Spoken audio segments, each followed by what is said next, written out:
Number 1. Stephanie Lazarus, the detective who got away with murder for 23 years. There are cases in the long and complicated history of American criminal justice that challenge everything the public believes about the institutions designed to protect them. And then there are cases like the one involving Stephanie Lazarus, a case so extraordinary, so deeply unsettling in its implications, that even seasoned investigators who spent their careers working some of the most difficult homicide files in the country would later say they had never encountered anything quite like it. This is the story of a woman who built an entire career enforcing the law, who rose through the ranks of one of the most scrutinized police departments in the United States, who was celebrated by colleagues, trusted by the public, and handed a badge and the full authority of the state of California, all while carrying a secret that would not surface for more than 2 decades. It is the story of a crime rooted in jealousy, in the refusal to accept the end of a relationship, and in a calculated willingness to destroy an innocent person rather than walk away.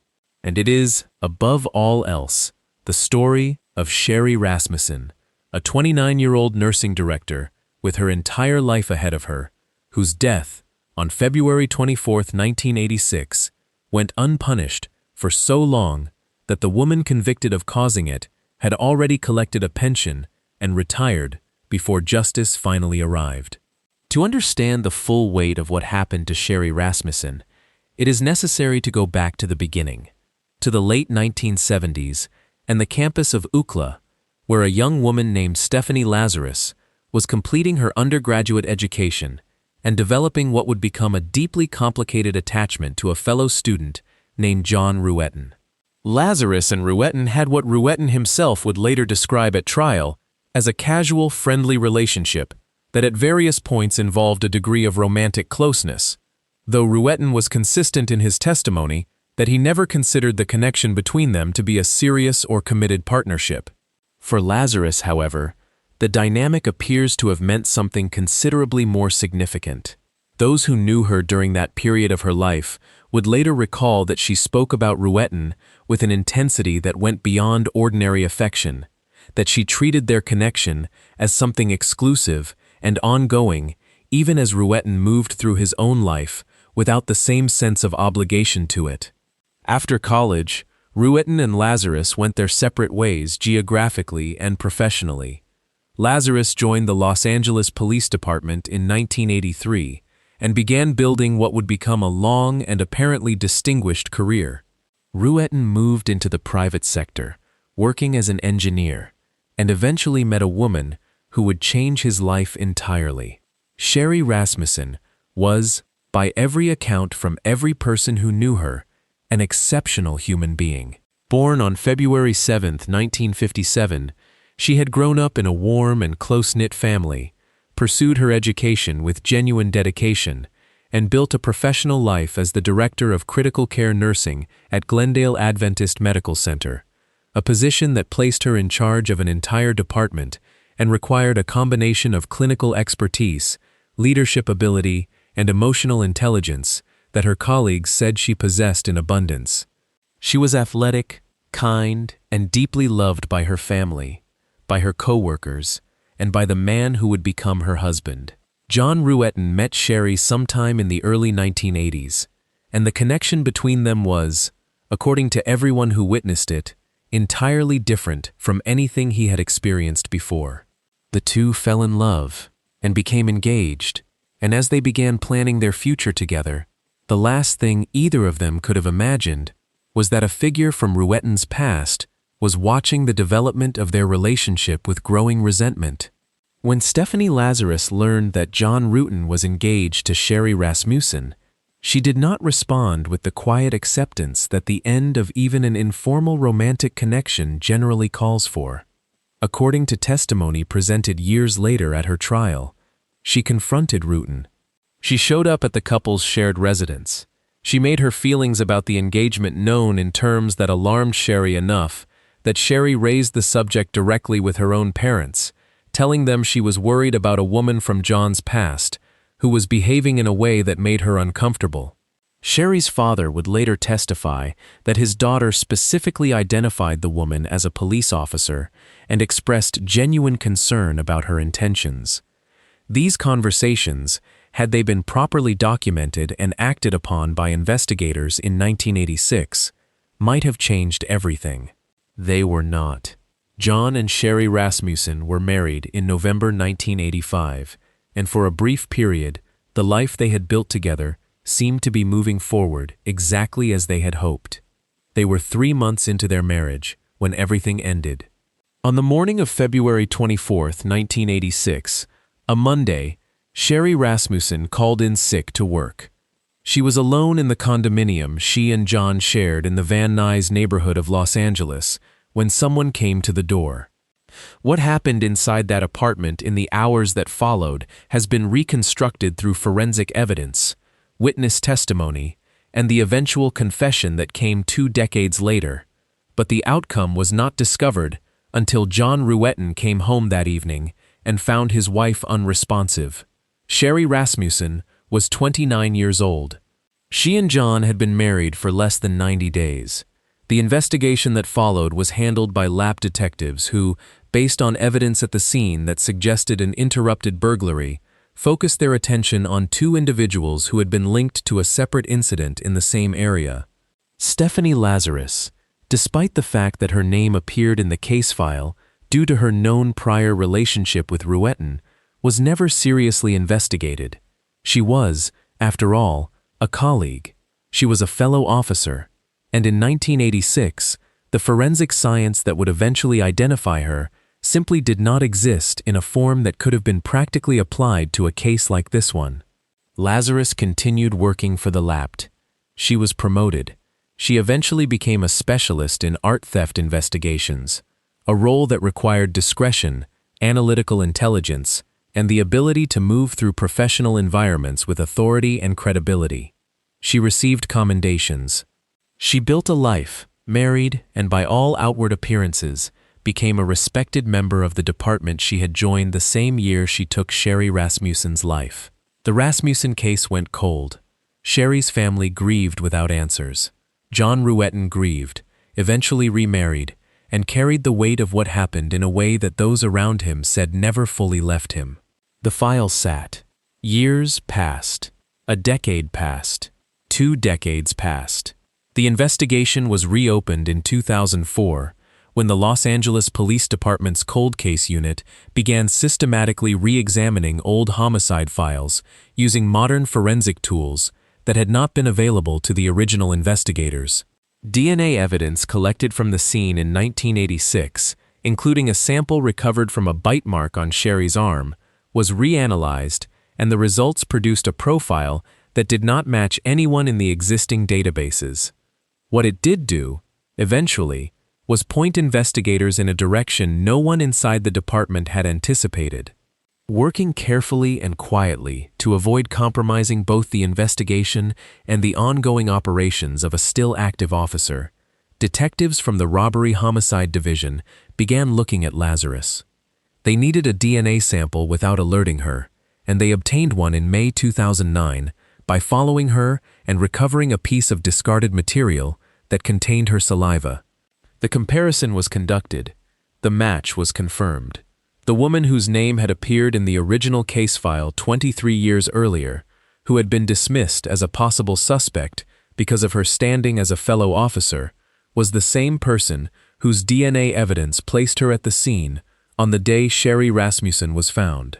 The arrest of Stephanie Lazarus on June 5, 2009, sent shockwaves through the Lapt and through the broader law enforcement community across the country. She was brought in by Detective Daniel Jaramillo, who used the pretext of needing her assistance with an unrelated matter to get her into a setting where she was not armed before the interrogation began. The recorded interview that followed lasted nearly an hour, during which Lazarus cycled through confusion, disbelief, and what investigators described as calculated deflection. When the detective finally alluded to the evidence that had led them to her, her response was one of the most widely quoted lines to emerge from the entire case. She asked, in apparent bewilderment, whether she was on a hidden camera program. She was not. She was under arrest for the first-degree murder of Sherry Rasmussen. The trial of Stephanie Lazarus began in February 2012, nearly 26 years after the crime itself. The prosecution, led by Deputy District Attorney Shannon Presby, built its case around the DNA evidence, around the established history of Lazarus's behavior toward Sherry before and immediately following the marriage to Ruetten, and around the testimony of John Ruetten himself, who took the stand and confirmed the nature of his past connection to Lazarus, the conversations he had with her after his engagement was announced, and the devastating personal loss he had carried since 1986. The defense challenged the reliability of the DNA evidence, arguing that decades of storage and handling had compromised the sample to a degree that should create reasonable doubt about its conclusive value. They also suggested that the original burglary theory remained viable and that investigators had allowed their focus on Lazarus to distort the objectivity of the process. The jury was not persuaded. On March 8, 2012, Stephanie Lazarus was found guilty of first-degree murder. The verdict represented the end of a case that had endured for more than a quarter of a century, and the beginning of a reckoning with questions about how a known suspect had been allowed to remain not only free, but employed and promoted within the very department responsible for solving the crime. At her sentencing hearing on May 11, 2012, Sherry Rasmussen's family was given the opportunity to speak, and what they said in that courtroom captured the full human cost of what Lazarus had done. Sherry's mother, her sister, and John Ruetten himself addressed the court, each describing in their own way the irreplaceable absence that had defined the decades between 1986 and that moment. Ruetten told the judge that the knowledge that Sherry had been taken from him because she had met and married him was something he did not know how to carry. Superior Court Judge Robert Perry sentenced Lazarus to 25 years to life for the first-degree murder conviction and an additional 2 years for the use of a firearm during the commission of the crime, for a total sentence of 27 years to life. Given the time she had already served and applicable credits, the sentence meant she would serve a substantial period before becoming eligible for any parole consideration. She has been denied parole at multiple hearings, most recently in 2025, when a California parole board reversed an earlier finding of suitability following review by the full board. As of the time of this research, Stephanie Lazarus remains incarcerated, and the family of Sherry Rasmussen continues to advocate that she remain so. The case raised fundamental questions about institutional bias within police departments, about the danger of extending professional courtesy to potential suspects, and about the families who wait, sometimes for decades, while justice moves at a pace that can feel indistinguishable from indifference. Sherry Rasmussen waited 23 years for her case to be solved. Her family waited 26 years to see her killer convicted. Neither number should be acceptable, and the case of Stephanie Lazarus stands as a permanent reminder of what happens when the systems designed to protect the public are compromised from within. Number 2. Melanie McGuire, the nurse who made her husband disappear. There are crimes that announce themselves loudly, that leave behind scenes so chaotic and disorganized that investigators can read the panic and desperation of the person responsible in the evidence itself. And then there are crimes that bear the unmistakable signature of planning, of premeditation stretched over weeks and months, of a person who believed that with the right combination of preparation and calculated behavior, they could make another human being simply cease to exist without anyone ever understanding exactly what had happened. The case of Melanie McGuire belongs firmly in the second category. What unfolded in a New Jersey apartment in the spring of 2004 was not a spontaneous act of desperation or a crime of passion that overwhelmed someone's judgment in a single terrible moment. It was the product of a deliberate, methodical process carried out by a woman who applied the same intelligence and attention to detail that had made her a successful nurse to the problem of eliminating the one person who stood between her and the future she wanted for herself. The investigation that eventually unraveled her plan, the trial that laid bare the full scope of what she had done, and the sentence that followed, represent one of the most chilling love triangle cases in the modern history of American criminal justice. Melanie Lynn Slate was born on October 8, 1972, in Ridgewood, New Jersey, and grew up in a comfortable middle-class environment that provided her with the educational foundation and personal ambition to pursue a demanding professional path.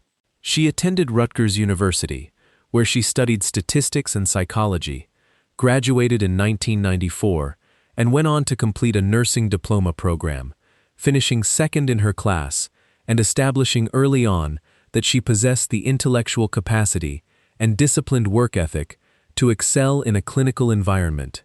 She married William McGuire, known to everyone who knew him as Bill, in 1999. Bill McGuire was a United States Navy veteran who had transitioned into civilian life as a computer programmer and analyst. The two had met and built what appeared from the outside to be a conventional, stable domestic life. They had 2 sons together and lived in an apartment in Woodbridge Township, New Jersey. By the spring of 2004, they were in the process of closing on a larger home in Warren County and making plans that seemed, at least to the outside world, consistent with a couple building a shared future. What the outside world did not know was that Melanie McGuire was having an affair with her supervisor at the Reproductive Medicine Associates fertility clinic where she worked, a physician named Bradley Miller. The relationship had been ongoing for a significant period of time and had become, according to the evidence prosecutors would later present at trial, the central organizing fact of Melanie's emotional life. She wanted to be with Miller. She wanted to build a new life with him. And Bill McGuire, with his plans for a larger house, his presence in her daily existence, and the complicated logistics of a marriage and 2 children, represented an obstacle that Melanie McGuire apparently concluded she could not remove through conventional means. Investigators would later establish through her internet search history that in the weeks and months leading up to April 2004, Melanie had conducted online research into topics including methods of causing death without detection, the laws governing firearms purchases in New Jersey, and the properties of various sedative compounds, the kind of research that no innocent explanation could adequately account for. On April 26, 2004, 2 days before Bill McGuire disappeared, Melanie McGuire walked into a gun shop in Pennsylvania and purchased a handgun and ammunition, providing identification and completing the required paperwork in a transaction that would later prove central to the prosecution's case. She also, according to evidence presented at trial, used a prescription pad from the fertility clinic where she worked to forge a prescription for chloral hydrate, a powerful sedative, using the name of a clinic patient to obtain the drug. The prescription was filled on April 28, 2004, the same day that Bill McGuire was last seen alive. That evening, according to the reconstruction built by prosecutors through witness testimony, physical evidence, and forensic analysis, Melanie drugged her husband, causing him to lose consciousness in their Woodbridge apartment, and then proceeded to end his life. What happened next represented a level of premeditation and cold calculation that the judge who ultimately sentenced her would describe as shocking to the conscience of the court. Melanie McGuire worked through the night and into the following days to remove all physical evidence of what had occurred in that apartment. She cleaned, repainted, and redecorated the bedroom. She disposed of materials that would have provided forensic evidence, and she placed the remains of her husband into a set of matching Kenneth Cole brand luggage, 3 suitcases in total, which she then transported and disposed of in the Chesapeake Bay, nearly 300 miles from their New Jersey home. The discovery of the suitcases began on May 5, 2004, when a fisherman near Virginia Beach came across a piece of luggage floating in the water off the coast of Virginia. It contained human remains. Over the following 11 days, 2 additional suitcases were discovered along the Virginia coast, each containing further remains, all of them ultimately identified through DNA analysis as belonging to William Theodore McGuire, age 39. Investigators from both Virginia and New Jersey began the difficult task of working backward from the discovery site to determine how the luggage had entered the water and who was responsible for putting it there. Melanie McGuire cooperated initially with investigators, presenting herself as a grieving wife bewildered by her husband's disappearance and offering various explanations for his absence, including suggestions that he had gambling debts and connections that might have made him a target. She attended Bill's funeral. She spoke publicly about her loss. And all the while, the evidence connecting her to his death was being quietly assembled by investigators, who had not yet told her how much they already knew. The arrest of Melanie McGuire on June 2, 2005, more than a year after Bill's disappearance, came after investigators had assembled a case that included the gun purchase records, the forged prescription, her internet search history, cell phone records placing her in geographic locations consistent with the disposal route along the New Jersey and Delaware coasts, the testimony of individuals who had observed her behavior in the days surrounding Bill's disappearance, and forensic evidence linking the suitcases and their contents to the couple's apartment and to Melanie herself. She was charged with first-degree murder, possession of a weapon for an unlawful purpose, desecration of human remains, and perjury related to statements she had made to investigators during the course of the inquiry. The trial began in Middlesex County Superior Court in New Brunswick on March 5, 2007, and lasted 6 weeks, during which prosecutors methodically laid out the timeline and the evidence before a jury of 9 women and 3 men. Assistant Attorney General Patricia Prezioso told the jury in her opening statement that McGuire had planned for her husband to disappear, and that disappear he did. The defense, led by attorneys who argued that the petite nurse was physically incapable of having carried out what the prosecution alleged, and that Bill McGuire's gambling connections offered a more plausible explanation for his death, tried repeatedly to introduce reasonable doubt into the jury's deliberations. The defense also pointed out that no witness had observed Melanie McGuire commit any element of the crime directly, and that the entire prosecution case rested on circumstantial evidence, albeit an extraordinarily extensive and detailed collection of it. The jury deliberated for approximately 13 hours across 4 days before returning its verdict on April 23, 2007. Melanie McGuire was found guilty of first-degree murder, perjury, desecration of human remains, and illegal possession of a weapon. She was acquitted on 2 counts related to hindering apprehension. At the sentencing hearing on July 19, 2007, Judge Frederick DeVesa of Middlesex County Superior Court addressed McGuire directly before imposing sentence, telling the courtroom that the depravity of the murder simply shocked the conscience of the court. He sentenced her to life in prison, with parole eligibility not arising for 66 years, effectively a sentence that meant she would spend the remainder of her natural life incarcerated. She was 34 years old at the time of sentencing. David Castor Jr., Bill McGuire's son from a previous relationship, spoke outside the courthouse following the sentence and said that justice had been served. Bill McGuire's family, who had endured not only the loss of a husband and father, but the additional indignity of learning how his remains had been treated, described the sentence as a measure of closure in a case that had taken so much from so many people. Melanie McGuire has continued to maintain her innocence from prison, giving a television interview in 2020 in which she again insisted she did not commit the crime. Her appeals have been exhausted. She remains incarcerated at the Edna Mahan Correctional Facility for Women in Clinton, New Jersey, where she will, in all probability, spend the rest of her life. The case was the subject of a Dateline NBC episode titled Secrets in Silver Lakes and has been covered extensively by true crime media as one of the most meticulously planned and ultimately unsuccessful attempts to commit an undetectable homicide in recent American criminal history. The forensic trail Melanie McGuire left behind, despite the considerable effort she invested in concealing it, proved impossible to erase. Number 3.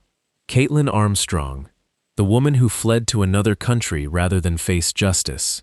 Some criminal cases achieve their notoriety through the nature of the crime alone, and some achieve it through the behavior of the person responsible in the aftermath. The choices made under pressure, the attempts to evade accountability that end up revealing far more about character than the crime itself. The case of Caitlin Armstrong belongs to both categories. The crime itself, the deliberate targeting and fatal shooting of a 25-year-old professional cyclist named Anna Mariah Wilson in her friend's Austin, Texas apartment on the night of May 11, 2022, was a calculated act driven by jealousy over a romantic relationship that Armstrong had never fully controlled. The aftermath, in which Armstrong used her sister's passport to flee to Costa Rica, underwent plastic surgery on her face in an apparent attempt to change her appearance, and successfully evaded one of the most intensive international manhunts the United States Marshals Service had conducted in years, turned a local murder investigation into a national story that was followed by millions of people in real time. And the trial that eventually brought her before a jury, 3 weeks of testimony that laid bare the full scope of her obsession with her boyfriend's connection to another woman, ended with a verdict and a sentence that the victim's family received not as a cause for celebration, but as the beginning of a long and painful process of healing.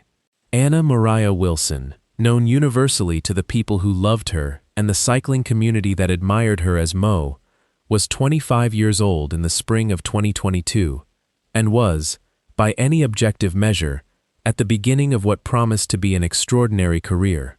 Born and raised in Vermont, she had developed an early passion for cycling that had grown over the years into elite-level competitive achievement. She was a gravel racing specialist, a discipline that had been growing rapidly in popularity within the broader cycling world, and she had established herself as one of the most talented and promising competitors in the sport. She was described by everyone who knew her as warm, genuine, joyful, and deeply committed to the sport she loved. She had traveled to Austin in May 2022 to compete in a race and was staying at the apartment of a friend during her visit.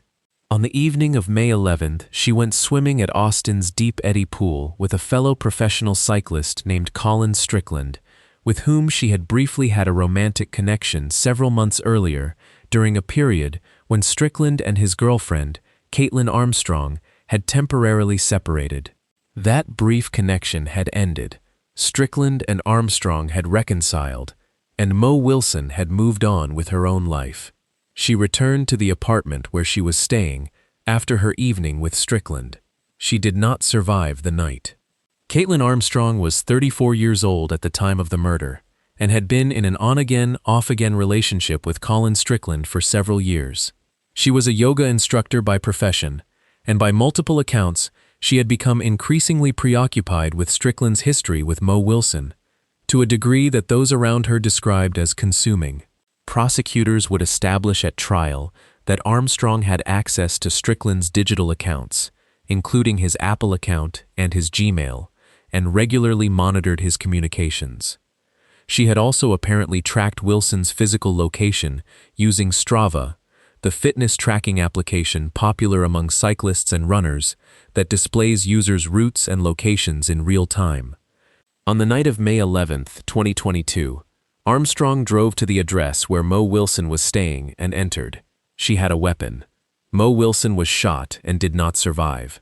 Armstrong then drove away, and the crime was not discovered until a short time later, when another person arrived at the apartment. The initial stages of the investigation moved quickly. Surveillance footage from the neighborhood around the apartment captured what investigators believed to be Armstrong's vehicle, a Jeep, in the area at the relevant time. Police located Armstrong and conducted a preliminary interview, but she was released before investigators had fully assessed the totality of the evidence against her. In the days that followed, Armstrong made a series of decisions that would prove fatally damaging to any claim of innocence she might subsequently have advanced. She sold her Jeep. She used her sister's passport, not her own, to purchase a plane ticket to Costa Rica. She flew out of the country on May 18, 2022, exactly 1 week after Mo Wilson's death. When investigators subsequently obtained a warrant for her arrest, and the U.S. Marshals Service began the process of locating her internationally, they discovered that Armstrong had, while in Costa Rica, undergone plastic surgery to alter her facial appearance, an action that the prosecution would later characterize at trial as powerful evidence of consciousness of guilt. The 43-day search for Caitlin Armstrong became one of the most followed fugitive cases in recent American memory, covered extensively by national and international media, with the U.S. Marshals Service coordinating with Costa Rican authorities and using a combination of traditional investigative techniques and digital tracking to narrow down her location.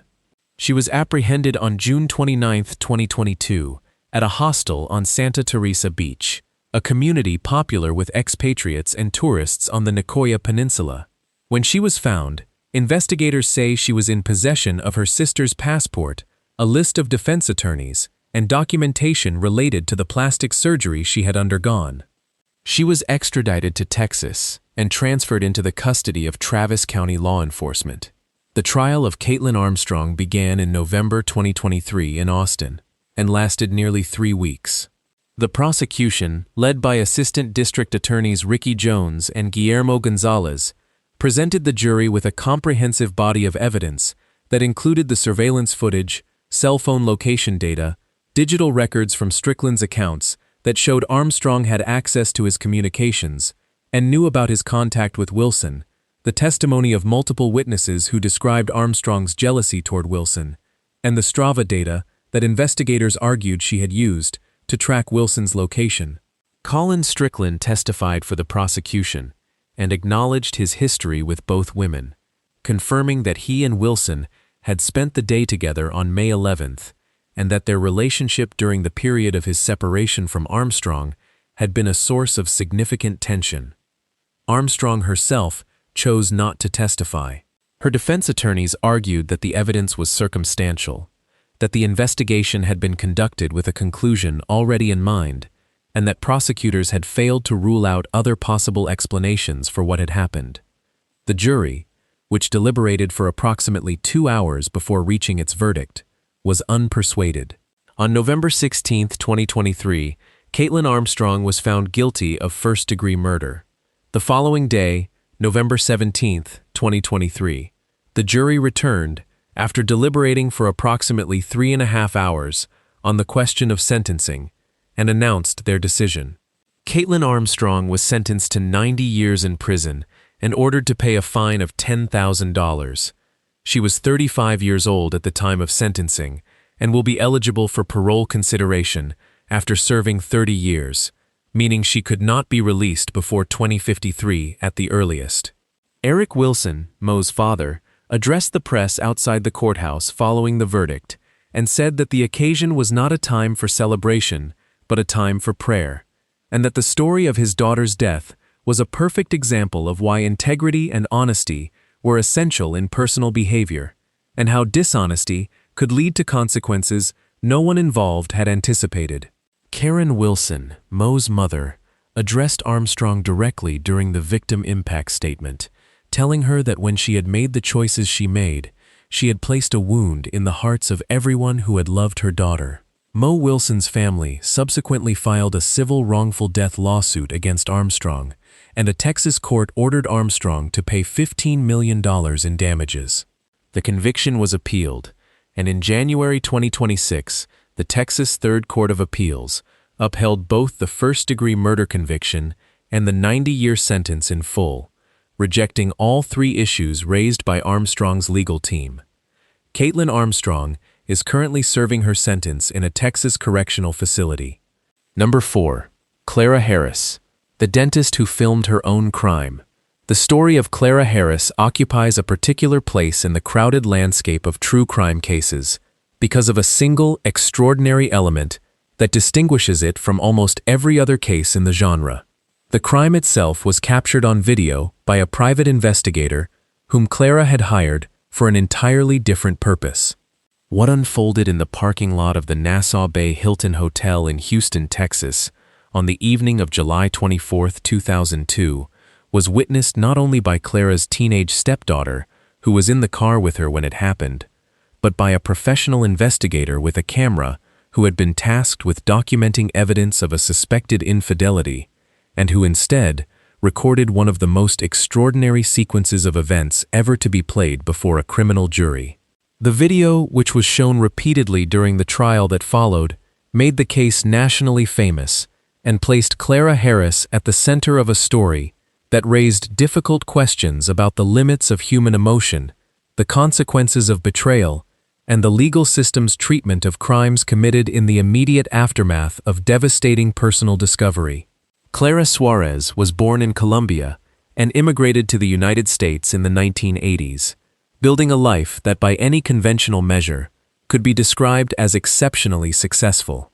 She trained as a dentist, established her own practice, and became a professional partner as well as a personal partner with David Harris, an orthodontist with whom she had built a chain of dental offices that had grown into a thriving and lucrative enterprise. The two were married on Valentine's Day 1992 and had twin boys together, eventually settling into a large home in Friendswood, a prosperous suburb of Houston, and cultivating a lifestyle that reflected the considerable professional success they had achieved. Clara was by all accounts devoted to the marriage and to the family they had built. She was described by those who knew her as energetic, emotionally generous, and deeply invested in creating a stable and loving home for her children. What she was not aware of, for a significant period of time, was that David Harris had been engaged in an affair with a woman named Gail Bridges, a former employee of their dental practice who had worked in David's office before the relationship between them developed. When Clara began to suspect that something was wrong, she did what a growing number of people in her situation do. She hired a private investigation agency to document her husband's movements. The agency, Blue Moon Investigations, was retained on July 24, 2002, the same day the events that would end David Harris's life took place, and an investigator was dispatched to follow him. What the investigator found, and began documenting on camera, was David Harris arriving at the Nassau Bay Hilton with Gail Bridges. The hotel held particular significance in the context of the marriage. It was the same location where David and Clara had been married 10 years earlier, on Valentine's Day 1992. When Clara received the investigator's call with the location, she drove there herself, bringing along her 16-year-old stepdaughter Lindsay, David's daughter from a previous relationship who was visiting from Ohio. Clara confronted David and Gail Bridges inside the hotel, and the encounter became heated and emotional. Witnesses inside the hotel observed the confrontation. Eventually, David Harris and Gail Bridges moved toward the parking lot, and Clara returned to her car. What happened next was captured entirely on the investigator's camera. Clara Harris got into her silver Mercedes-Benz, and when David Harris appeared in the parking lot, she drove the vehicle directly at him. David Harris was struck and fell. Clara then drove across two grassy medians in the parking lot and struck him again and again.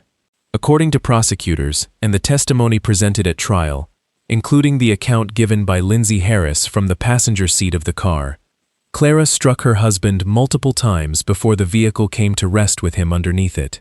David Harris was transported to a hospital in critical condition and died from his injuries within hours of the incident. Clara Harris remained at the scene and was arrested by arriving officers. Her initial statement to media cameras at the scene was that it had been an accident.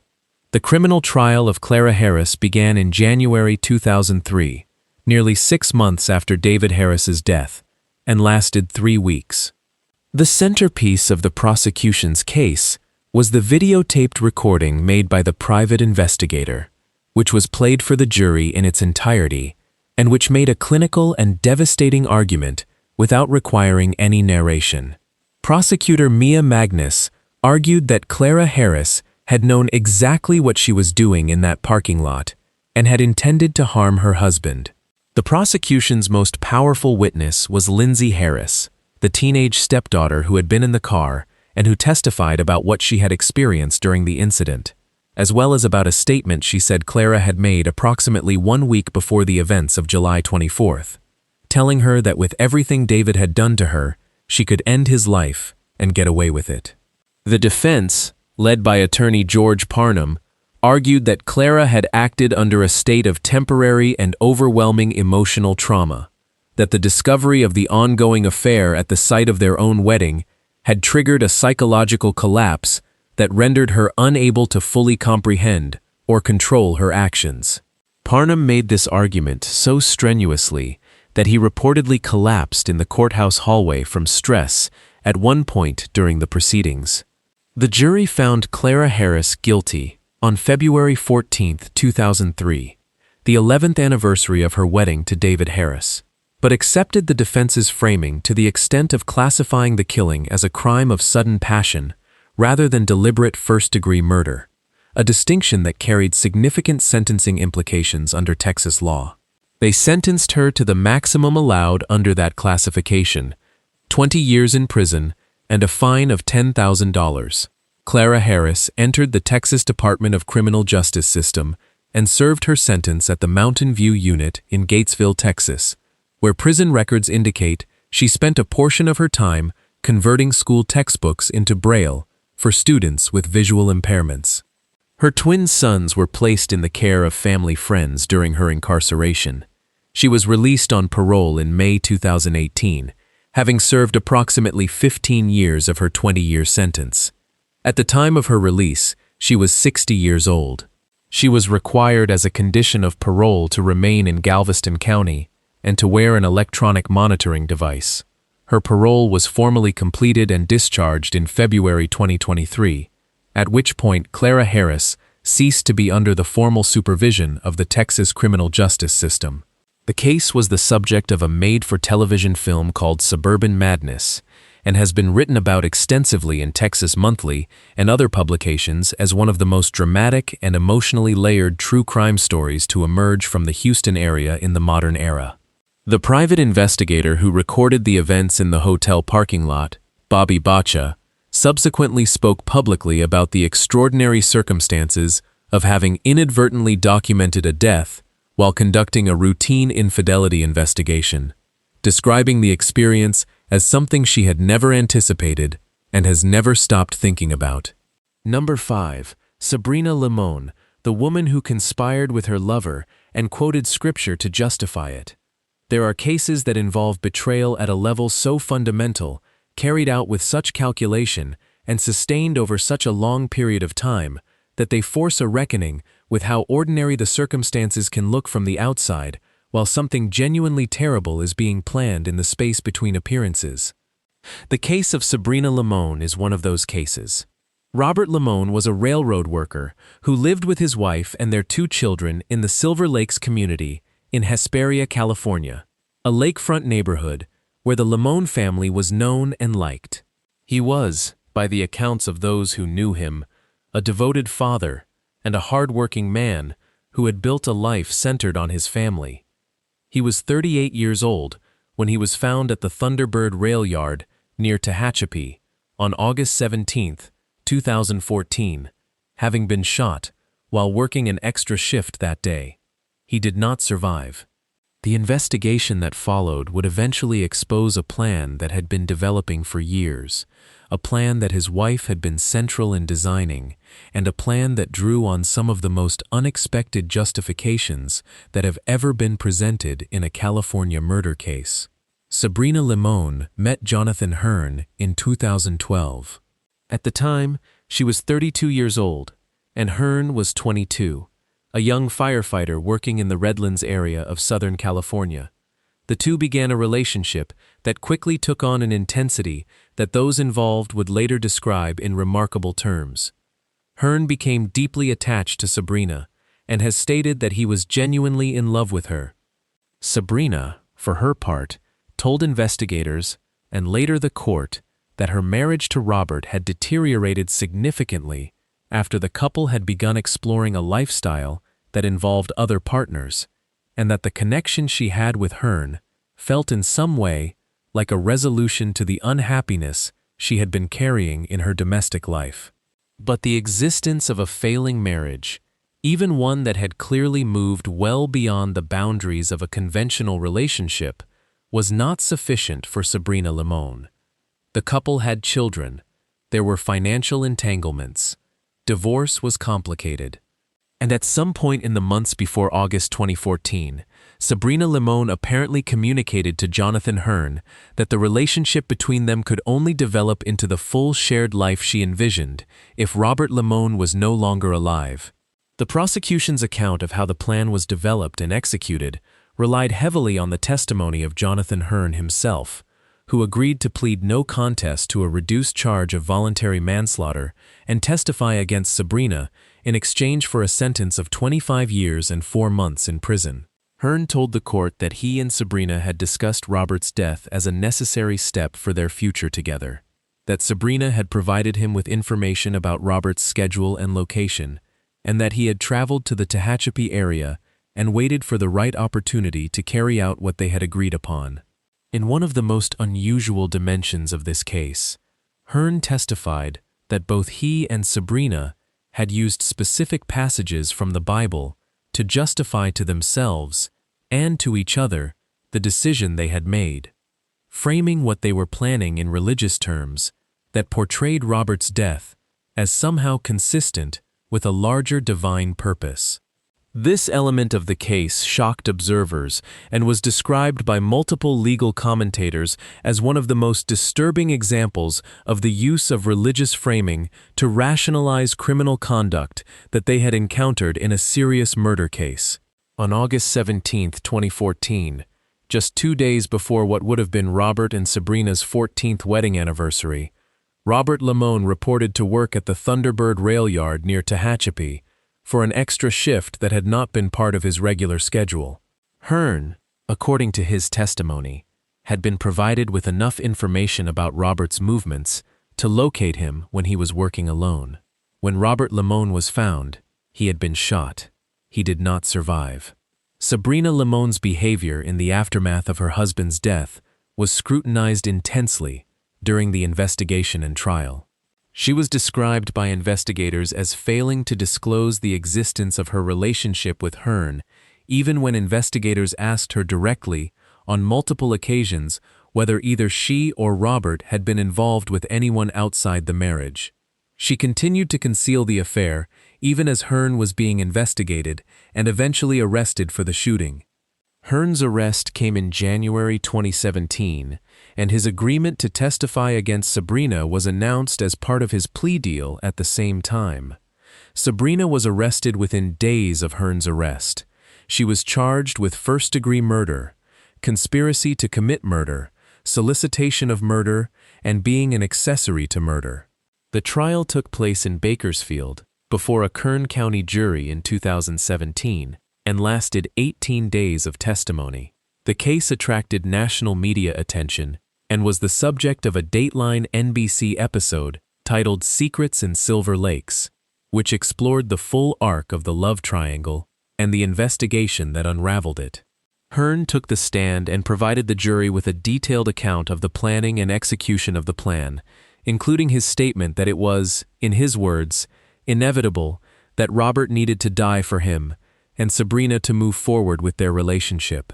Sabrina Limon testified in her own defense, acknowledging the affair but insisting that she had known nothing of any plan to harm her husband, and characterizing Hearn's testimony as a self-serving account designed to reduce his own sentence at her expense. The jury, composed of 9 women and 3 men, deliberated for approximately 1 day before returning their verdict on October 5, 2017. Sabrina Limon was found guilty on all counts: first-degree murder, conspiracy to commit murder, solicitation to commit murder, and accessory to murder. The sentencing hearing was held in February 2018 before Kern County Superior Court Judge Charles Bremer. Robert Limon's sister, Lydia Marrero, addressed the court before the sentence was announced and told the judge that no amount of time Sabrina spent in prison would ever bring her brother back. Sabrina was sentenced to 25 years to life in prison, with a total effective term of 26 years and 4 months to life when all applicable enhancements were factored into the calculation. She showed no visible emotional response when the sentence was announced. Her defense attorney vowed to appeal the conviction, and the case did proceed through the appellate courts. In October 2022, the California 5th District Court of Appeal upheld the conviction in full, rejecting all arguments raised by Sabrina's legal team, including claims of prosecutorial misconduct, insufficient evidence, and improper jury exposure to media coverage. The appeals court specifically noted that the evidence connecting Sabrina to her husband's death was overwhelming, and that the independent corroboration of Hearn's testimony through phone records, digital evidence, and Sabrina's own repeated lies to investigators removed any legitimate basis for reasonable doubt. Sabrina Limon is currently incarcerated at the California Institution for Women in Corona and continues to maintain her innocence. Robert Limon's children were placed in the care of Sabrina's sister following her arrest and have been raised without both of their parents as a direct consequence of the choices their mother made in 2014. Number 6. Linda Calvi, the Black Widow of East London. The name Linda Calvi carries a particular weight in the history of British true crime, not simply because of what she was convicted of doing in 1990, but because of the remarkable and deeply complicated life story that surrounded it. A story that began in the working-class neighborhoods of East London, wound through the criminal underworld of the 1970s and 1980s, and ended with a woman who would become one of the longest-serving female prisoners in the history of the United Kingdom. Calvi's case is a study in how lives can be shaped and ultimately defined by the environments and relationships that form them, in how grief and loss can redirect a person's trajectory in ways that compound rather than resolve the original damage, and in how the criminal justice system confronts individuals whose personal histories are so bound up with the circumstances of their crimes that any simple moral accounting becomes difficult to sustain. What is not in dispute, and what the courts of England ultimately determined beyond reasonable doubt, is that in the late autumn of 1990, a man named Ronald Cook, who had been Linda Calvi's romantic partner, was shot and killed in the kitchen of her home in Plaistow, in the East End of London, and that Linda Calvi was responsible for arranging and participating in his death. Linda Calvi was born Linda Welford on April 8, 1948, in Ilford, in the county of Essex, and grew up in the post-war East End of London during a period when the neighborhood retained much of the tight-knit, insular character that would be romanticized in later decades by those who had survived it. She married a man named Mickey Calvi, who was part of the world of professional armed robbery that operated as a kind of informal institution in certain parts of East London during that era, and the two had 2 children together. On December 9, 1978, Mickey Calvi was shot by a police officer during a botched armed robbery, a death that Linda would later describe as the event that changed everything for her, the loss that stripped the structure from her life and pushed her toward choices that she acknowledged, in retrospect, reflected a kind of abandonment of the person she had been before. In the aftermath of Mickey's death, Linda began driving as a participant in robbery operations herself, and eventually graduated to a more active role in the planning and execution of the crimes. By the mid-1980s, she had become, by her own account, and by the accounts of those who worked alongside her, a significant and capable figure in the world of professional armed crime in East London. Investigators estimated she earned the equivalent of more than £1 million in today's money through her participation in approximately a dozen armed robbery operations. In 1986, she was arrested, tried, and convicted on multiple robbery charges and sentenced to 7 years in prison, of which she served approximately half before being released in 1989. It was during her time in prison, and in the period immediately following her release, that Linda Calvi became involved with Ronald Cook, a man with his own criminal background, who was himself serving a lengthy sentence for armed robbery at the time their relationship developed. Cook was eventually released on day release privileges, which allowed him to spend time outside the prison under certain conditions, and it was during one of these periods that he came to be present at Calvi's home in Plaistow in the autumn of 1990. The relationship between Calvi and Cook had, according to accounts presented at her trial and in subsequent interviews she has given, become deeply strained by the time of the events of November 1990. Calvi has described Cook as controlling and threatening, claiming he had made statements that she interpreted as threats against her son, and that she had felt increasingly trapped in a situation from which she saw no straightforward exit. Whether or not these characterizations were accurate, they were not accepted by the jury that heard her case as sufficient justification for what occurred. The prosecution's account at trial held that Linda Calvi had arranged for a man named Daniel Reese, whom she had met through mutual criminal associates, to come to her home and deal with Cook. The jury heard that Calvi had paid Reese £10,000 for the task, and that on the day in question, Reese had gone to Calvi's home in Plaistow, where Cook was present.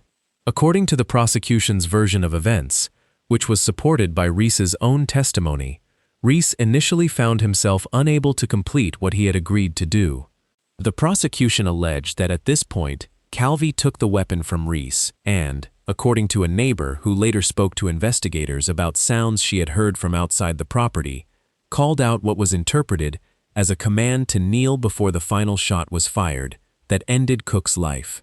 Calvi has consistently maintained a different account, insisting that Reese acted alone and that she was not the one who fired the final shot, that the neighbor's account was a misinterpretation of her calling out the name of her son Neil, and that the prosecution's version of events was built on the testimony of a co-defendant who had his own incentives to shift responsibility onto her.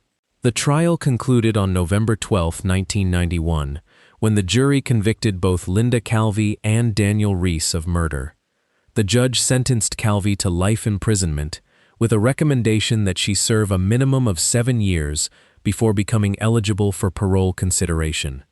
The sentence as actually served was considerably longer than that minimum recommendation. Calvi was moved through 14 different prison facilities during her time in custody, a pattern that brought her into contact with some of the most notorious individuals in the history of British criminal justice, including Myra Hindley and Rose West. She and Daniel Reese, her co-defendant, eventually married while both were in prison, though that marriage subsequently ended. Linda Calvi served 18 years in total before being released, making her one of the longest-serving female prisoners in the recorded history of the English prison system. She was released in 2009 and subsequently built a quiet life outside the criminal world, eventually writing a memoir about her experiences titled The Black Widow. She has continued to maintain her innocence of the specific charge as it was framed by the prosecution, while acknowledging the full complexity of the life she led and the world she inhabited. Ronald Cook's family has never publicly accepted her account of events. The case remains one of the most debated in the history of female criminality in the United Kingdom, a story that encompasses loss, loyalty, violence, and the question of how much the circumstances of a life can explain, without justifying, the choices made within it. Number 7. Carolyn Wormus, the woman they called the Fatal Attraction Killer. The comparison was inevitable from almost the moment the case became public. A 1987 film had embedded in the popular imagination a particular archetype, the single woman who becomes dangerously obsessed with a married man and refuses to accept the boundaries of a relationship that she has constructed in her own mind as something more significant than it actually is. And when the details of the Carolyn Wormus case began to emerge in 1989 and 1990, the parallels seemed to journalists and commentators almost too precise to be coincidental. There was the married man with the seemingly stable domestic life. There was the younger woman, attractive and professionally accomplished, who had inserted herself into his world in a way that blurred the line between legitimate connection and obsessive fixation. And there was a woman who had been entirely uninvolved in any of this, a wife living in her own home, who became the target of a rage she had done nothing to provoke. Betty Jean Solomon did not deserve what happened to her on the evening of January 15, 1989. She was an ordinary person living an ordinary life, and she was taken from the people who loved her by someone who wanted what she had and concluded, in a terrible and irreversible moment, that the most direct path to obtaining it was to remove her from the picture entirely. Carolyn Wormus was born in 1964 into a family of considerable wealth. Her father was a multi-millionaire insurance executive based in Michigan, and the material advantages of her upbringing were matched by an educational trajectory that reflected genuine intellectual ability. She attended the University of Michigan, where she studied psychology, and subsequently completed a master's degree in elementary education at Columbia University, one of the most prestigious institutions in the country. After her graduate studies, she secured a teaching position at a Westchester County elementary school, and it was in that professional environment that she met Paul Solomon, a fellow teacher who was 17 years her senior. Solomon was married to Betty Jean Solomon, and the couple had a daughter together. The nature of the connection that developed between Warmis and Solomon is something that Solomon himself has characterized at various points in ways that are not entirely consistent, but what is established is that the two developed a relationship that went beyond professional collegiality, and that Warmis became deeply attached to Solomon in a way that did not abate when Solomon made clear that he intended to remain in his marriage. As the calendar moved through 1988 and into early 1989, investigators would later establish that Carolyn Warmis had taken a series of steps that, viewed together, form a pattern of deliberate and escalating preparation for what happened on the evening of January 15, 1989. She had approached a New York City private investigator named Vincent Parco and asked him to obtain a firearm and a silencer for her. Parco, who would become a central witness at her trial, testified that he had supplied her with a .25 caliber handgun fitted with a silencer in exchange for payment. Phone records obtained during the investigation placed Warmis in contact with suppliers of ammunition in the weeks before the shooting. And on the evening of January 15, 1989, Paul Solomon left his home to meet Warmis for dinner, leaving Betty Jean alone in the couple's condominium in Greenburgh, a Westchester County community north of New York City. When Solomon returned home later that night, he found Betty Jean had been shot 9 times. She had not survived. The initial investigation focused significantly on Paul Solomon himself, as is typical in cases involving the death of a spouse within a domestic setting, and Solomon's multiple extramarital affairs, including his relationship with Warmis, provided investigators with a complicated personal landscape to work through. But as the investigation continued through 1989 and into 1990, the accumulation of evidence pointing toward Warmis became impossible to ignore. Phone records, the testimony of Vincent Parco about the gun and silencer purchase, and a blood-stained glove found at the scene that forensic analysis connected to the circumstances of the crime, all contributed to a case that prosecutors believed was sufficient to bring to trial. Carolyn Warmis was indicted, and her first trial, which concluded in 1991, ended with a hung jury after 12 days of deliberations, with jurors reportedly splitting 8-4 in favor of conviction. A second trial was convened, and it was this second proceeding, concluded in 1992, that resulted in Warmis's conviction for second-degree murder. The sentencing that followed placed Warmis in state custody, with a term of 25 years to life in prison. She was transferred to Bedford Hills Correctional Facility, the maximum security facility for women in New York State, where she would spend the next 27 years. Throughout her incarceration, Warmis consistently maintained her innocence, giving interviews in which she argued that the evidence against her had been misinterpreted, that the investigation had been conducted with a conclusion already formed, and that the physical evidence, including the glove and the gun purchase records, was either contaminated or fabricated. Her first application for parole, made when she became eligible in 2017, was denied by the parole board. Her second application, made in 2019, was granted. She was released from Bedford Hills in June 2019 after serving 27 years. Following her release, Warmis participated in an Oxygen Network documentary special called The Fatal Attraction Murder, broadcast in 2022, in which she again proclaimed her innocence and argued that advances in forensic science would, if applied to the evidence in her case, produce a different outcome than the one reached in 1992. The case was the subject of two made-for-television films and has been written about and analyzed extensively in true crime literature. Betty Jean Solomon's daughter, who was a young child when her mother was taken from her, has spoken publicly about the enduring impact of her loss and about the experience of watching the case be transformed into entertainment in the years since her mother's death. Number 8. Donna Trapani, the woman who invented an entire fiction to destroy her rival. The case of Donna Trapani presents one of the most elaborate and ultimately unsuccessful attempts in the modern true crime record to use deception and manipulation as tools for obtaining something that another person's existence made unavailable. What Donna Trapani wanted was George Fulton, a former military officer and West Point graduate who had been married to a woman named Gail Fulton for decades and who had become briefly involved with Trapani before ending the relationship and returning to his marriage. What Trapani did in response to being rejected was not to accept that outcome, as the vast majority of people in her situation do, but to enter into a years-long campaign of deception that included faking a pregnancy, falsely claiming to have a serious illness, and ultimately, when none of those tactics produced the result she was seeking, arranging for Gail Fulton to be killed.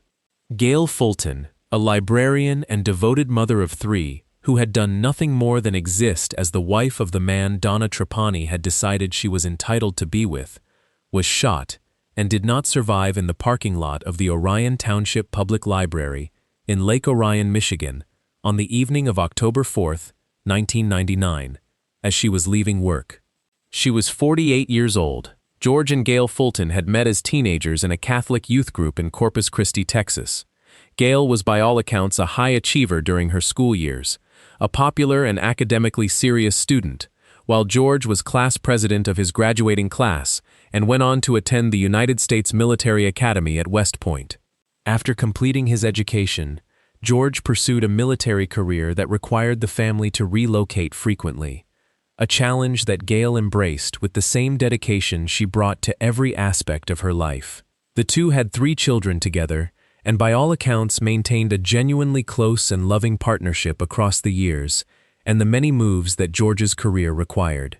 Friends who knew the family described Gail as someone who put her children at the center of everything, who worked to create stability and warmth in their home, regardless of where that home happened to be located at any given moment, and who remained deeply committed to her marriage and her family throughout the full arc of her adult life.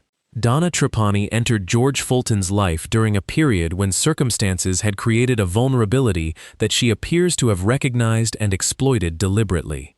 George and Donna had an affair, the precise nature and duration of which would be disputed during subsequent legal proceedings, but what is established is that at some point George Fulton made clear to Donna Trapani that he was ending their involvement and returning his full commitment to his marriage and to Gail. For Donna Trapani, this was apparently not an acceptable outcome. She allegedly fabricated a pregnancy, telling George she was carrying his child in an attempt to prevent him from ending the relationship. When that claim eventually became unsustainable, she allegedly claimed to be seriously ill, again, using a health crisis she had invented to maintain a connection that George had said he wanted to terminate. These tactics failed. George Fulton did not leave Gail, and Donna Trapani, rather than accept the situation she was in, began exploring options that crossed every legal and moral boundary available to a person operating within a functioning society. Through a network of associates in Pensacola, Florida, where Trapani lived and worked as a healthcare nurse, she eventually made contact with individuals who were willing to carry out a plan against Gail Fulton in exchange for payment. The prosecution established at trial that Trapani had at one point approached a woman named Sybil Paget and a man named Patrick Alexander about killing Gail, offering them $15,000 for the task. The two had traveled to Michigan in September 1999 with the intent of carrying out the plan, but had returned to Florida without completing it, according to Alexander's subsequent testimony. Trapani then recruited a third individual, a long-haul truck driver named Kevin Willett, to serve as the primary actor in the plan. On October 4, 1999, Alexander and Paget drove Willette to the area of the Orion Township Public Library, where Gail Fulton worked. The plan involved creating a situation that would isolate Gail as she left work that evening. When Gail discovered the situation and got out of her car to deal with it, Willette approached her and she was shot. She did not survive. Willette left the scene, and the three individuals returned to Florida. The investigation into Gail Fulton's death moved forward through the careful work of Michigan and Florida law enforcement agencies. Investigators received a tip from a Florida man who had been contacted by his former girlfriend, Sybil Paget, about the events of October 1999, and this tip opened a line of inquiry that eventually led investigators directly to Donna Trapani. When confronted with the evidence against her, the interconnecting web of testimony and physical and circumstantial evidence that placed her at the center of the conspiracy, Trapani denied involvement. The evidence was not consistent with her denials.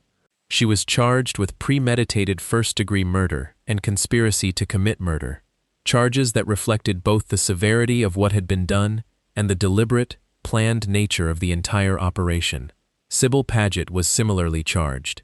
The trials that followed resulted in convictions for Trapani, Paget, and Willette on the most serious charges. All three were sentenced to life in prison without the possibility of parole. Patrick Alexander, who had provided testimony against the others and cooperated fully with the prosecution, received a sentence of 40 years in prison. Gail Fulton's daughter, Emily, subsequently became a life coach and public speaker, describing her work in that capacity as a way of honoring her mother's memory and her mother's commitment to helping others navigate difficulty.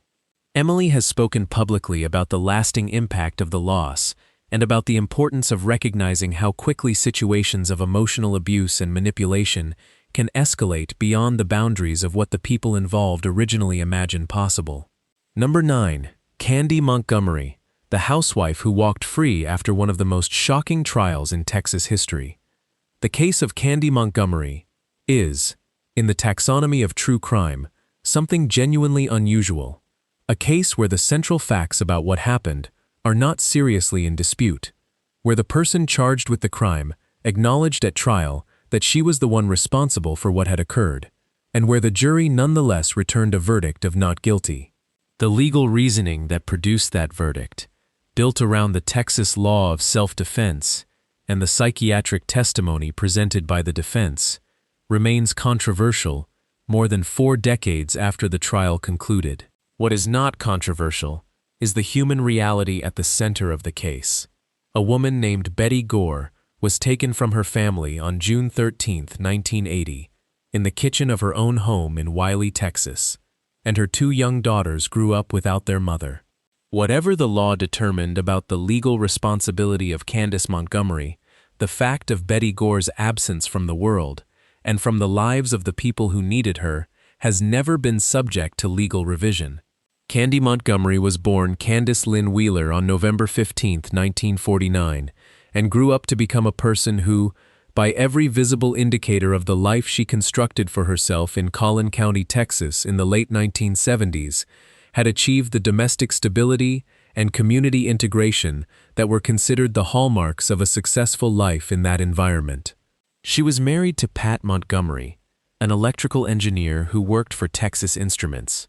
The couple had 2 children and attended the First United Methodist Church of Lucas, a congregation where Candy was an active and apparently well-regarded participant. She sang in the choir. Her daughter had become close friends with the daughter of another church family, the Gores, which is how Candy came to know Betty Gore and Betty's husband, Alan.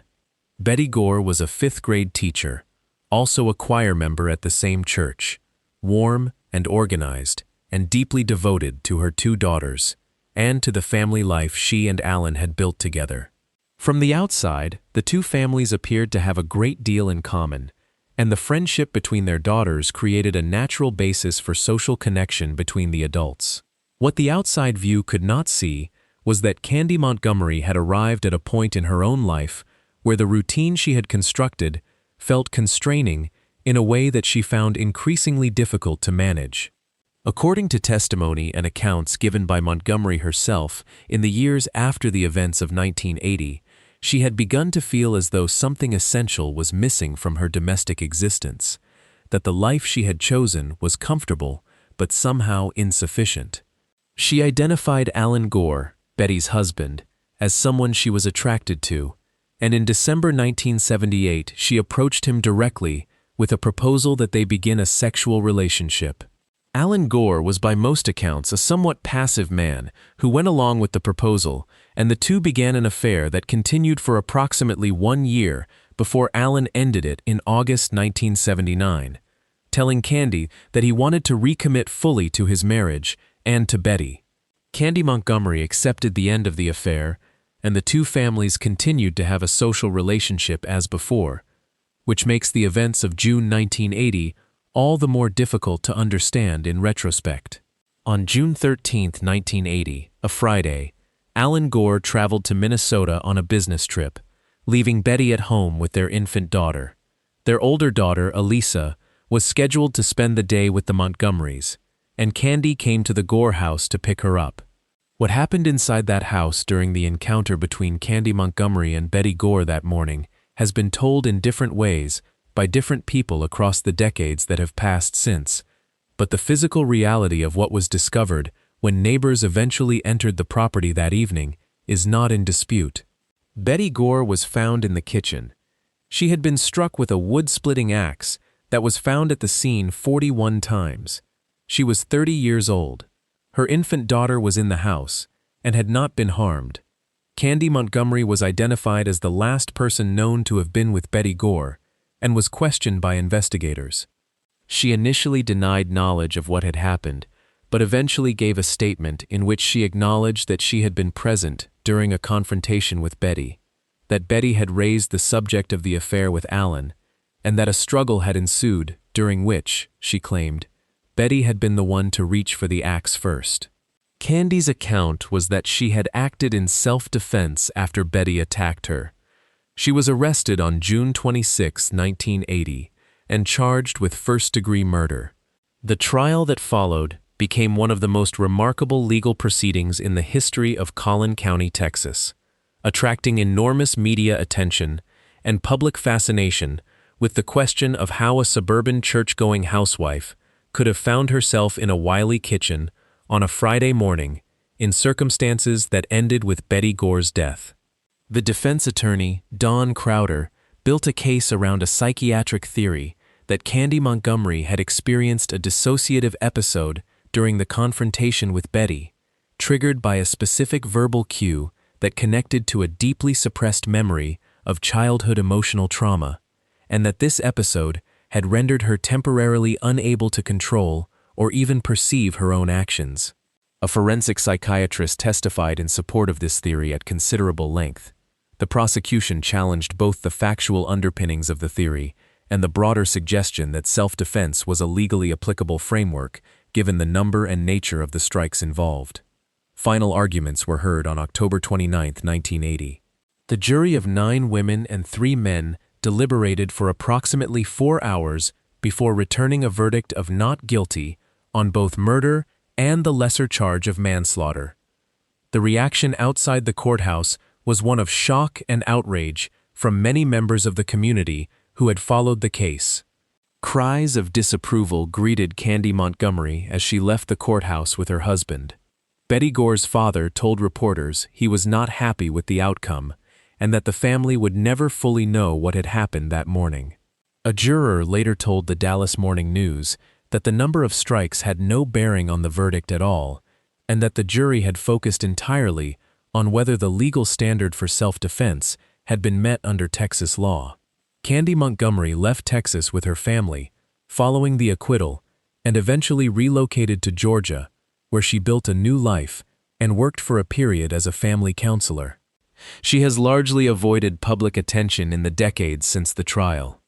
Betty Gore's daughters, Elisa and Bethany, grew up without their mother and have spoken in interviews over the years about the experience of navigating the world in the aftermath of a loss so public and so complicated. The case was the subject of a 2022 Hulu limited series titled Candy, and a separate HBO Max production that aired during the same period, both of which brought the story to a new generation of viewers and reignited the public debate about the verdict that Collin County produced on October 30th, 1980. Number 10. Susan Polk, the woman who put herself on trial and cross-examined her own sons. The trial of Susan Polk in 2005 and 2006 was, by the assessment of virtually every legal commentator who observed it, unlike anything that had ever been seen in a California courtroom. The defendant had fired her lawyers. She was representing herself in a murder case in which she was charged with the second-degree murder of her husband, Dr. Felix Polk, a prominent psychotherapist who had been found dead in the pool house of the couple's estate in Orinda, California, in October 2002.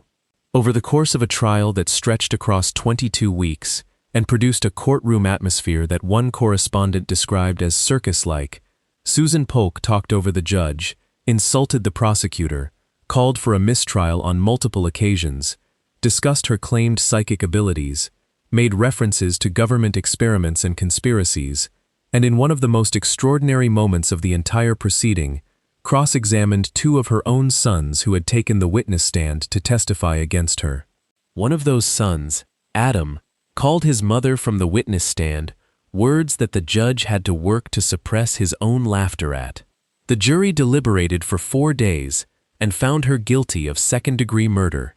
She was sentenced to 16 years to life in prison. It was, from beginning to end, one of the strangest and most deeply human true crime stories to come out of California in the modern era, and at the center of it, beneath all the theatrical chaos and legal maneuvering, was a marriage that had begun in the most ethically troubling circumstances imaginable, and had ended, decades later, in a death that a jury determined was not self-defense. Susan May Bowling first encountered Felix Polk in 1972, when she was 15 years old and he was in his mid-30s, a married psychologist who had been recommended to her by a counselor at her high school in Concord, California, after she was referred for treatment related to panic attacks. Felix Polk was, at the time, a licensed and practicing mental health professional in Berkeley, with a reputation and a patient base and a marriage of his own. Over the course of their therapeutic relationship, which should by every professional and ethical standard have remained confined to the consulting room, something developed between them that Susan has described in some accounts as having involved Felix crossing fundamental therapeutic and personal boundaries while she was still his patient and still a teenager. Felix denied the characterization of the relationship's origins throughout his life. What is known is that Susan and Felix eventually married when she was 24 years old and he was 50, a marriage that began with a power differential of extraordinary magnitude, given that he had first met her as a vulnerable adolescent in his professional care and had over the intervening years positioned himself as the central interpretive figure in her understanding of her own emotional life and history. The couple had 3 sons together, Adam, Eli, and Gabriel, and settled into the wealthy East Bay community of Orinda, where Felix maintained a private therapy practice, and the family lived in a large home on a substantial property that included the pool house where Felix's body would eventually be found. The marriage was, by the accounts of both parties and of people who knew them, characterized by profound dysfunction and conflict that intensified as the years progressed. Susan's version of the marriage described years of psychological manipulation, control, and physical abuse that she said had left her in a state of ongoing fear and psychological deterioration. Felix's version, and the version supported by 2 of their 3 sons, described Susan as increasingly erratic, delusional, and consumed by paranoid beliefs about conspiracies and secret knowledge that those around her found impossible to engage with rationally. By 2002, the couple was in the process of a divorce that had become deeply contentious, involving disputes over the substantial assets the marriage had accumulated, the custody of their youngest son, who was still a minor, and the terms under which Susan would receive ongoing financial support. Felix had retained legal representation and was pursuing the divorce through the courts. Susan was convinced that the legal process was being manipulated against her, and that Felix was using his connections within the East Bay professional community to ensure that she would emerge from the divorce without the resources she believed she was entitled to. On October 14, 2002, Gabriel Polk, the couple's youngest son, came home to the family's Orinda property and made a discovery that set the entire subsequent legal process in motion. He found his father unresponsive in the pool house. Felix Polk was 70 years old. He had been cut and struck multiple times with a knife. Gabriel called the police. Susan Polk was not at the property when officers arrived. Investigators determined that she had been present during the period relevant to Felix's death. She was located and questioned. Her initial account denied any involvement, but forensic evidence, including DNA connecting her to the scene and the absence of injuries on her body that would have been consistent with the self-defense narrative she subsequently adopted, presented significant challenges to any claim of innocent ignorance.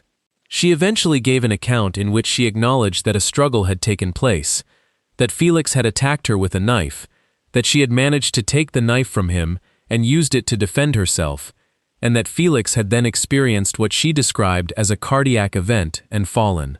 The prosecution's medical expert directly contradicted this account, and the physical evidence did not support it. Felix Polk was found to have sustained a substantial number of separate wounds.